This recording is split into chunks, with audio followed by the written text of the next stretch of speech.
जय श्री कृष्ण, जय जगन्नाथ। श्री जगन्नाथ धाम मंदिर जोधपुर के इस चैनल पर आपका बहुत बहुत अभिनंदन, बहुत बहुत स्वागत।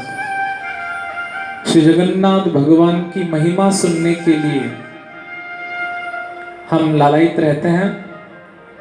श्री जगन्नाथ श्री ठाकुर जी महाराज भगवान की लीला नित्य श्रवण करनी चाहिए। भगवान का हमें नित्य संग करना चाहिए। भगवान की कथा को सुनना ही भगवान का संग है। कलयुग केवल नाम आधारा, सुमिर सुमिर नर उतरहि पारा। भगवान विष्णु शंख, चक्र, गदा और पद्म जिनके साथ हमेशा रहते हैं। आप जगन्नाथ जी के मंदिर में देखेंगे भगवान के साथ बलभद्र भैया है, सुभद्रा मैया है और भगवान के हाथ में, भगवान के साथ में सुदर्शन है। पर सुदर्शन स्तंभ के रूप में है, खंबे के रूप में है। खंबे के रूप में सुदर्शन जी विराजमान है। खंबे के रूप में क्यों है वो आज हम सुनते हैं। एक बार की बात है, जगन्नाथ जी से मिलने के लिए श्री हनुमान जी महाराज जा रहे थे तो सुदर्शन जी ने रोक दिया। सुदर्शन जी को थोड़ा अभिमान हो गया तो सुदर्शन जी ने रोक दिया। तो हनुमान जी ने प्रार्थना की भगवान से कि आपके सुदर्शन हमें आने ही नहीं दे रहे हैं। तो ठाकुर जी ने सुदर्शन जी से कहा, आप रोक क्यों रहे हो? भगवान समझ गए सुदर्शन जी को मेरे साथ का अहंकार आ गया। भगवान ने उसी समय सुदर्शन जी को श्राप दे दिया।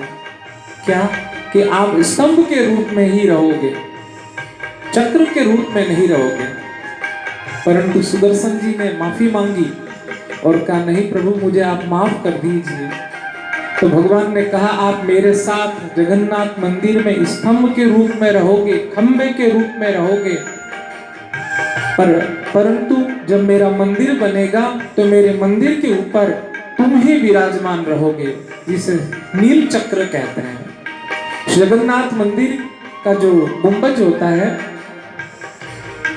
जगन्नाथ मंदिर के ऊपर जो ध्वजा लहराई जाती है, उस ध्वजा के पास में नील चक्र विराजमान होता है, जिसे सुदर्शन कहते हैं।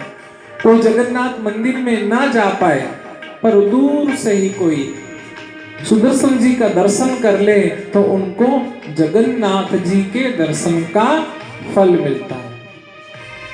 तो जहां जहां जगन्नाथ जी विराजमान रहते हैं वहां वहां भगवान के सुदर्शन चक्र भी विराजमान रहते हैं। ये सुदर्शन चक्र भगवान ने क्यों धारण किया?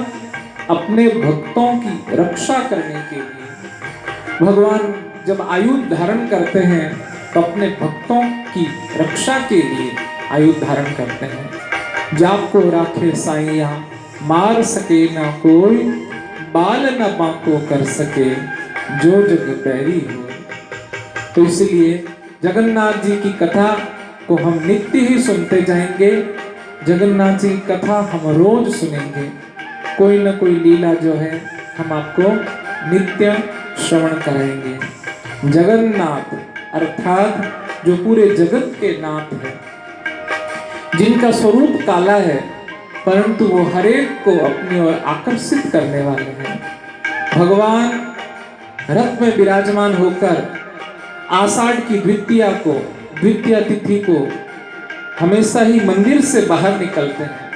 जब मंदिर में मूर्त विराजमान हो जाती है, कोई भी मंदिर में वो मूर्त बाहर नहीं निकलती, पर हमारे जगन्नाथ जी बरस में एक बार अपने मंदिर से बाहर निकलते हैं और बाहर निकलकर अपने भक्तों के बीच में आते हैं। जो जो मंदिर ना जा पाए उनको स्वयं जाकर दर्शन देते हैं। जय श्री कृष्ण, जय जगन्नाथ।